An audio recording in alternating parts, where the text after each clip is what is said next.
Mbola baolina kitra ihany no resahantsika fa hoe ny sabotsina mena eny isika lalao baolina kitra zay karakarain'ny fikambanan'ny Mpikitra eny amin'ny faritra iny zay anisan'ny mahazo vahana tokoa ka lalao baolina kitra ho an'ny sokajy zokiny izy ity.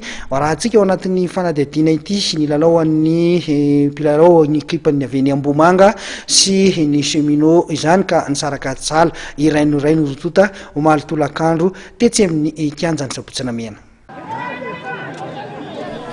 Tao anatin'ny lalao telo efa vita dia nahavita fandresena roa sy sahala iray ny Cheminots miakanjo manga amin'ny sary eo amin'ny lalao baolina kitra sokajy zokiny zay karakarain'ny fikambanana Mpikitra eny amin'ny kianjan'ny sabotsina mena eny. Omaly tolakandro ary dia nisaraka sahala raino ray tamin'ny ekipan'Ambohimanga manao akanjo mena amin'ny sary ny Cheminots. Raha ny endry dalao tamin'ny ankapobeny dia azo lazaina ho ny fandanja ihany ny lalaon'ny rotota dia hita ho nanatombo teo amin'ny isan'ny fanafiana aza ny Cheminots. Teo amin'ny fizaram-potoana voalohany dia nisaraka sahala ohatra ny rotota.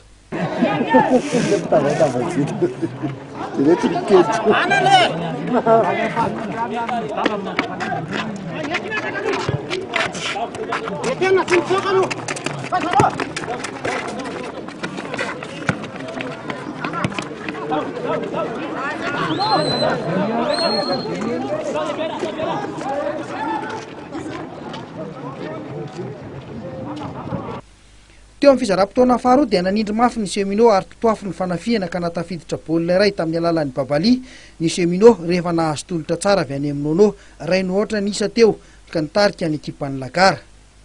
Nanomboka teo dia namaly fanafiana ny ekipan'ny Ambohimanga nefa tsy nety natafiditra baolina mihitsy. Tany amin'ny 30 sekondra tsy ifaranany lalao vao sahala ny Ambohimanga ny isa teny amin'ny solaitra be iraino ray. Leoska ho an'ny Cheminots ny fampidiram-baolina tamin'ny lalao ity. Maromaro ireo fanafiana tokony natafidiran'izy ireo baolina saingy diso hatrany ny famaranana ho an'ireo lohalarana.